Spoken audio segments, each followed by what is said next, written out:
Good day and welcome. Today I'm going to talk about In Conquest Born by C.S. Friedman, originally published in 1986. It's a 530 page book, so it's a fun little read. I guess C.S. Friedman is best known for the Cold Fire trilogy, a three-book series which weighs in at 1,500 pages. So it seems like 500 pages is where she prefers to write. Um, I think In Conquest Born is fun. It's a what I would call a space opera book. I don't really consider it science fiction because the scientific advances really aren't relevant to the story. It's a story about people and cultures meeting and the difficulties involved in that. And in addition, it's a story actually about telepathy.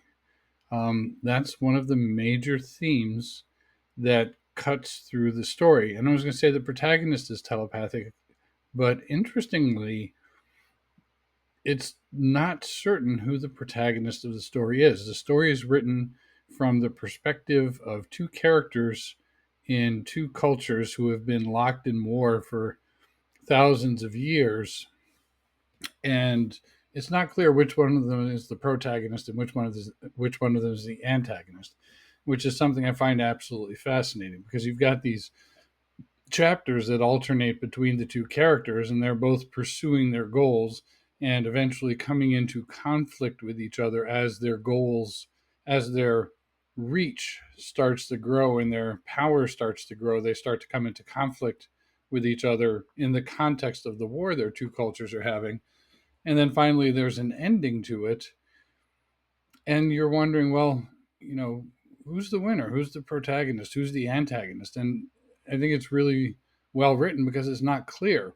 Originally, when the book was published, there were two versions that were published, one with one character on the front and the other character on the back, and then one with the other character on the front and one character on the back. So when I first got it, one of the characters was on the front. I said, "Oh, well, clearly he's the protagonist," and read through it. But then later I discovered there was that second edition. So I read it and with the perspective of, well, is this female character the protagonist? I'm like, well, you could consider that. I just happen to think that the man was because I saw him on the front cover when I bought the book. And then when I saw that there were two editions, it just blew my mind, really. Um, so that was fun. That was fun. That was interesting to read the story.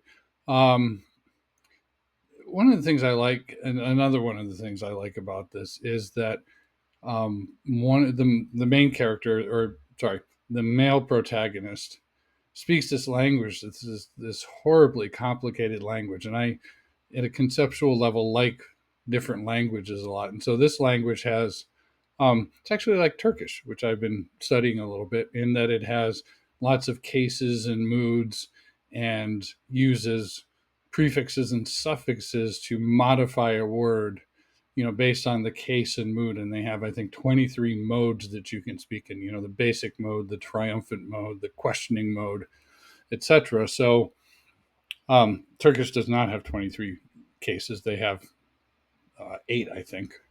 So, but same idea. You pack a lot of complexity into the language, and that's one of the themes that comes across in the book is, most characters, most people, when they speak Braxton, which is a language, only use basic mode. They're accessing like about 10% of the meaning that you can have in a conversation. Once you start adding cases and modes to emphasize and de-emphasize your words and weaving in an underlying message, the language becomes much more complicated. Um, and then one thing that the author did as well is there's something called Hires ratio. This is a war between spacefaring civilizations, and so they've optimized their fighter ships. So if you want more acceleration, then you need to add more mass, and more mass requires more gravitic compensation, so that you don't get smushed in the jelly when your starship accelerates off, which then lowers your acceleration. So for thousands of years, this has been optimized. Everyone knows this is as fast as a fighter ship can go. This is how fast a fighter ship can turn. This is how fast a fighter ship can accelerate, because it's governed by Hires ratio and it's scientific. So both sides have to deal with it. And I thought that was just a really nice touch. But anyway, the story itself, written in 1986, two protagonists, one male, one female, um, and it's a good story to read. It the story of the characters, coming from their birth to their ascendancy in their relative factions, and how the things they do to get there and the interactions that they have, um, is really interesting. And there are lots of little interesting nuggets thrown in there.